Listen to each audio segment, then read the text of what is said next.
اس سے وہ مل گیا جو اس کی تمنا بنا، اور ویسے بھی یہ تو ہر لڑکی کا خواب ہوتا ہے کہ خوبصورت، محبت کرنے اور عزت دینے والا سچا انسان اس کا جیون ساتھی بنے۔ حیا کے چہرے پر اداسی کی جگہ ایک چمک نے لے لی تھی۔ حسن نے فیصلہ کیا کہ وہ حیا کو سچ بتا دے ابھی، اور اس نے جیسے ہی فون اٹھایا دوسری طرف سے حیا کی کال خود آ گئی۔ سلام دعا کے بعد اس سے پہلے حسن اسے سب بتاتا وہ بول پڑی۔ اس نے حسن کو خوشخبری دی کہ آپ ایک بار پھر سے بابا بننے والے ہیں۔ وہ تو خوشی سے چمک رہی تھی۔ اب جلدی میرے پاس آ جائیں، مجھے آپ کی ضرورت ہے۔ حسن تو گن ہو کر رہ گیا۔ اس میں ہمت نہ ہوئی، بن پڑی کہ کچھ بھی بولنے کی۔ ہیلو، آپ سن رہے ہیں نا؟ ردا بولی۔ آہا ہاں ضرور، بس جلدی آؤں گا۔ یہ کہہ کر حسن نے فون بند کر دیا۔ حیا جو کچھ دیر پہلے اپنی اور حسن کی آنے والی زندگی کو لے کر طرح طرح کے خواب سجا رہی تھی، پل میں سب چکنا چور ہو گئے۔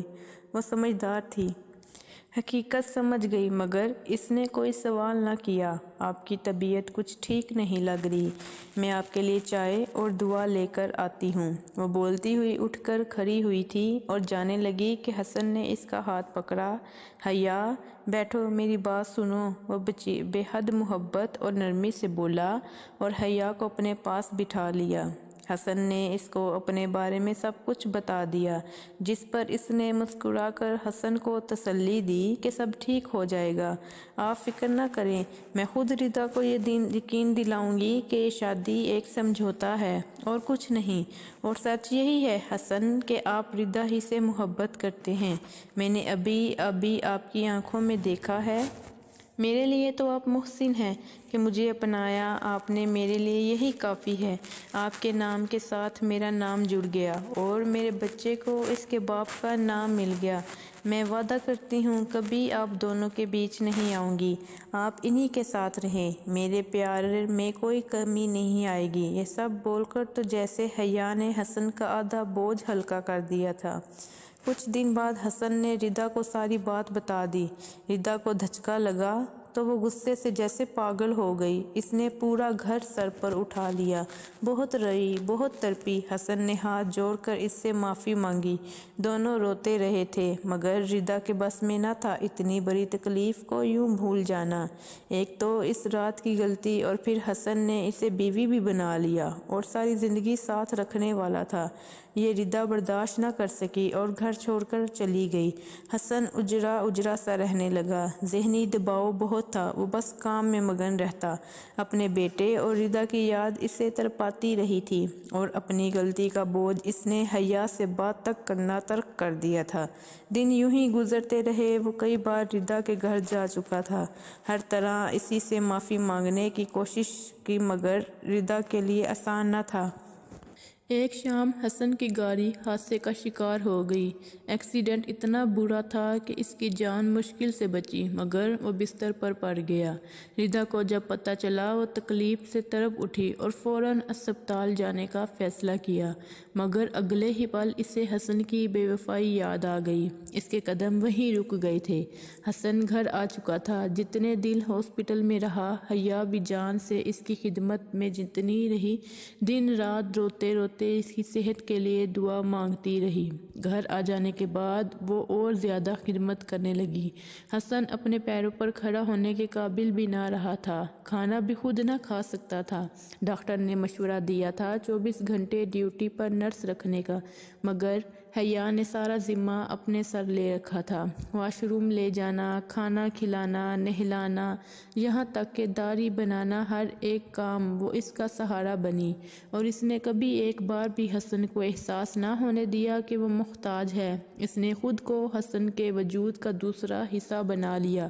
وقت یوں ہی گزرتا گیا، مگر حسن کی صحت پر خاص اثر نہ پڑا، جس کی وجہ سے اس کے ایک دوست نے اس کو دم کروانے کا بھی مشورہ دیا، اور کچھ ہی دن بعد وہ دوست اپنے ساتھ ایک بزرگ کو لے آیا۔ ان بزرگ کو حسن کے کمرے میں بٹھایا گیا تھا اور حیا کھانا بنا رہی تھی۔ وہ بزرگ کچھ دیر حسن کے پاس بیٹھے، قرآنی آیات پڑھ کر دم کیا، اور کچھ دیر آنکھیں بند کر کے بیٹھے گئے۔ ان کے چہرے پر پسینہ دکھنے لگا۔ تمہاری دوسری بیوی کا تعلق جنات میں سے ہے، وہ انسان نہیں ہے، جنات کے قبیلے کی ہے، وہ جو تم سے عشق کر بیٹھی ہے اور تمہاری زندگی میں شامل ہو گئی۔ بزرگ بولے۔ حسن حیران رہ گیا، اسے تو یقین ہی نہیں ہو رہا تھا۔ تب ہی اس کو یقین دلانے کی خاطر بزرگ بولے، کبھی بہانے سے اپنی بیوی کو آگ سے جلا کر دیکھنا، اس پر آگ اثر نہیں کرے گی، کیونکہ وہ ناری مخلوق ہے۔ یہ بول کر بزرگ اٹھ کر چل دیے۔ ان کے ذکر کا وقت ہوا چلا تھا اور ان کے جانے کے بعد حسن بہت دیر سوچتا رہا، اسے کچھ سمجھ نہ آ رہا تھا۔ پھر اس نے فیصلہ کیا کہ حیا کو موم بتی سے جلا کر اپنی تسلی لے گا۔ اس کا دل تو بالکل نہیں مان رہا تھا حیا کو یوں تکلیف دینے کا، مگر ایک بہت بڑی حقیقت تھی جس سے پردہ اٹھانا بھی ضروری تھا۔ پھر اس نے یہی کیا۔ جب حیا اس کو کھانا کھلا رہی تھی، اس نے اپنے لائٹر کی مدد سے اس کا ہاتھ جلا دیا، مگر اس کو آنچ تک نہ آئی، جیسے کچھ ہوا ہی نہ ہو۔ حسن کے اوسان خطا ہو گئے۔ سنو حیا، وہ بولا، جس پر حیا نے اس کی طرف دیکھا جیسے جانتی ہو وہ کیا سوال کرے گا۔ کیا تم ہم انسانوں میں سے نہیں؟ وہ دو ٹوک بولا، جس پر حیا اٹھ کھڑی ہوئی، حسن کے پاس جا کھڑی ہوئی۔ جان لا میں کھیلتی تھی۔ نہیں، میں جانتی ہوں کہ میری غلطی ہے، میں نے آپ کو دھوکے میں رکھا، مگر آپ کو کھونے سے ڈرتی ہوں۔ اس کے بعد دونوں کے بیچ کوئی بات نہ ہوئی۔ وقت گزرتا رہا، زندگی کے کچھ دن اور یوں ہی گزر گئے۔ حسن کے دوست اسد کو بزرگ نے بتایا کہ وہ کسی کو کوئی نقصان نہیں دے گی، خاص کر حسن یا اس کے گھر والوں کو تو بالکل نہیں۔ اسد نے بزرگ سے کہا، کیا اس کا قصہ ختم کر ڈالیں؟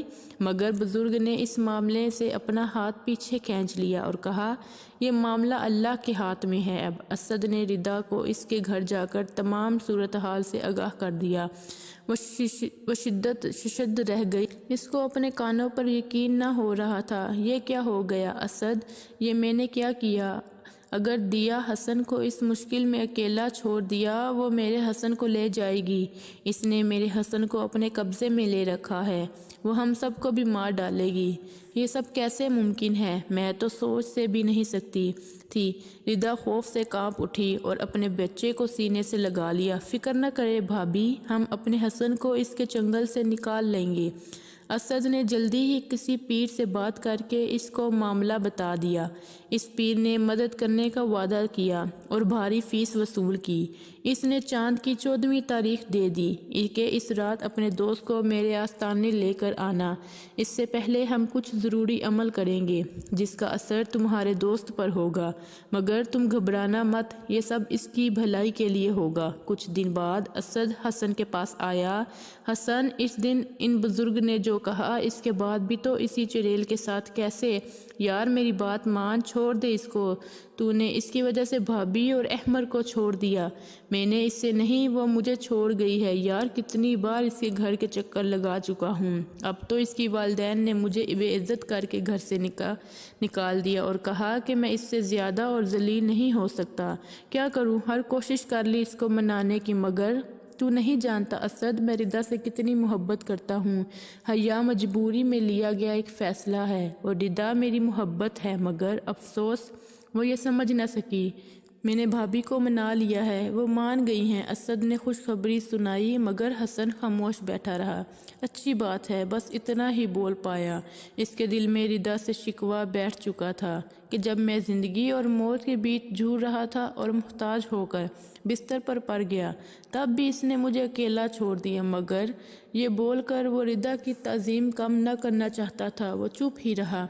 سن، تجھ پر کالا سایہ ہو گیا ہے، جانتا ہے؟ ان سب کی وجہ سے حیا مجھے ان بزرگ نے بتا دیا ہے۔ اور اس سے پہلے وہ مزید کچھ بولتا، حسن بول پڑا، اسد یار مجھے میرے حال پر چھوڑ دے اور حیا کا نام مت لے، وہ میری بیوی ہے اور رہے گی۔ اب مجھ سے اسی موضوع پر بات مت کرنا۔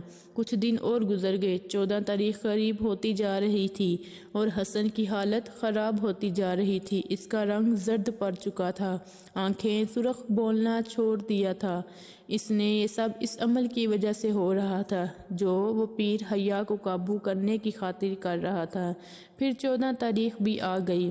اب پیر نے اسد کو کہا کہ اپنے دوست کو لے کر آؤ، مگر حسن کی حالت ایسی تھی تھی ہی نہیں نہ کہ وہ کہیں جا سکتا۔ اس دوران ردا اس سے ملنے آ چکی تھی، مگر حسن کی حالت دیکھ کر بہت روئی۔ حسن اب اسے قابل ہی نہیں رہا تھا کہ بات کر سکتا، جبکہ حیا اس کا بہت خیال رکھ رہی تھی۔ دن رات اس سے باتیں کرتی رہتی کہ کسی طرح سے حسن کچھ بول لے، مگر سب بیکار۔ خیر، حسن کی حالت دیکھتے ہوئے پیر خود ہی اس کے گھر آ گیا تھا۔ ابھی اس نے عمل شروع نہ کیا تھا کہ حیا کو بچے کی ولادت کا درد شروع ہو گیا۔ وہ بری طرح چیخنے تڑپنے لگی۔ وہ دوسرے کمرے میں تھی اور دوسرے حسن کے کانوں میں سے اس کی آواز پڑی، بہت درد سے چلا رہی تھی وہ، مگر حسن اٹھ نہ پا رہا تھا۔ وہ لاکھ کوشش کرتا رہا، مگر سب بیکار۔ دوسری طرف پیر نے حیا کے خلاف عمل شروع کر دیا۔ وہ جو پہلے ہی تکلیف سے تڑپ رہی تھی، اب اس کی چیخیں آسمان سے باتیں کرنے لگی۔ رات کا وقت تھا، 14ویں کا چاند آسمان پر چمک رہا تھا۔ وہ پیر بابا اپنے کام میں مشغول رہا۔ اسد بیٹھا سب دیکھ رہا تھا اور اپنے دوست کی صحت کے لیے دعا گو تھا۔ پیر بابا کے عمل سے حیا اس کے حصار میں آ گئی۔ وہ اسی کمرے میں پڑی تڑپ رہی تھی۔ اس کا بدن جگہ جگہ سے جلنے لگا۔ حسن مسلسل اس کی آواز سن رہا تھا۔ وہ اپنی پوری قوت جمع کر کے اٹھا اور لڑکھڑاتا ہوا گرتا پڑتا اس کے پاس جا پہنچا۔ حیا! وہ بے چینی سے حیا کے پاس آیا اور اس کا سر اپنی گود میں رکھا۔ اس کو دیکھ کر اس تکلیف کے باوجود بھی حیا کے چہرے پر عجیب سا اطمینان آ گیا تھا۔ وہ خود کو محفوظ محسوس کرنے لگی۔ حسن کی موجودگی سے حسن نے اس کے ہاتھ میں اپنے ہاتھوں کو تھام لیا۔ کچھ ہی دیر بعد حیا نے خوبصورت بیٹے کو جنم دیا۔ ایک حسن کی آنکھوں میں آنسو تھے۔ اس نے اپنے بیٹے کو باہوں میں اٹھا لیا اور دوسرے ہاتھ سے حیا کو تھام رکھا تھا۔ حیا کچھ بولنے لگی جو ایسی زبان تھی جس کو سمجھنے سے حسن قاصر تھا۔ وہ سوالیہ انداز سے اسے دیکھنے لگا۔ میں جا رہی ہوں حسن، مگر اپنی محبت کی یہ نشانی ہمیشہ کے لیے چھوڑے جا رہی ہوں۔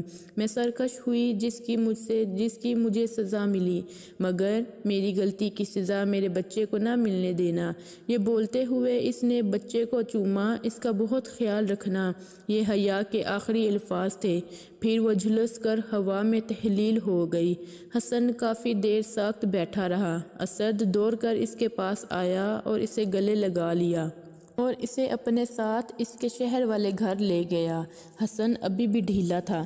اگلے ہی دن حسن کے ایک اور بیٹا اس دنیا میں آ گیا۔ وہ بھی بہت خوبصورت تھا۔ حسن کی طبیعت ناساز ہوتے ہوئے بھی وہ اپنے بیٹے کو دیکھنے اسپتال گیا تھا۔ اس نے اپنے بیٹے کو گود میں لیا اور پیار کیا۔ ردا لیٹی اسے دیکھ کر مسکرا رہی تھی اور اس کی آنکھوں میں خوشی کے آنسو تھے۔ حسن سے زیادہ دیر کھڑا نہ رہ گیا۔ وہ صوفے پر بیٹھ گیا۔ کیسے ہیں؟ وہ روحانسی ہو کر بولی، تمہیں فرق پڑتا ہے؟ وہ بولا۔ حسن کی آواز میں درد تھا۔ کیا ہم سب کچھ بھلا کر ایک نئی شروعات نہیں کر سکتے؟ وہ روتے روتے ہوئے بولی۔ اس کی طبیعت بھی ٹھیک نہ تھی، تب ہی حسن نے اسے پریشان نہ کرنا چاہا۔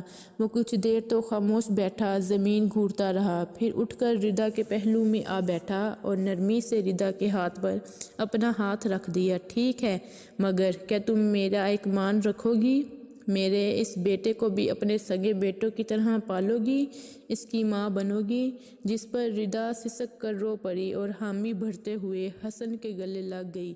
حسن